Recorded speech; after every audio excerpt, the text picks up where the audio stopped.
فرماندار گشتی حزب سوریه دموکراتیک جنرال مظلوم عبدی به مناسبت سالوگر 14 شورش 19 تیر ماه شورش روز آوا پیامک بلاف کرد.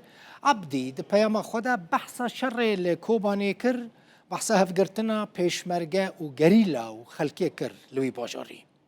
هر وها راگهاند گوی حسده و ریوبری خسر به تمامی تولی حکومت سوریه ببن.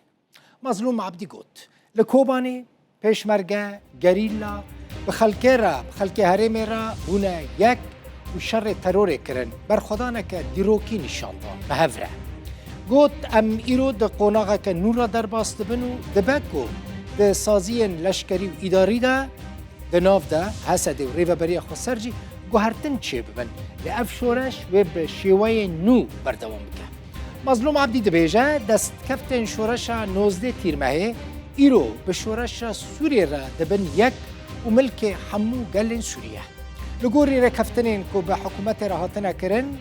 مظلوم عبدی دبیجه و گلک گوهرتن چه ببن حسده و ریوبری خسرجی و تولی سوریه نو ببن. اشکره کرد و جنین لحرمه به تایبتی جنین کرد د شورش 19 تیر ماهه ده رولک پیشنگ لیستن و قوناغا بدجی و روله بلیزن. مظلوم عبدی دبیجه جوان کرد این که دناوا هیزن لشکری و سازی سویل دانه و د آوا کرنا سوریا نو دجی خودی رولک گرینگ بن.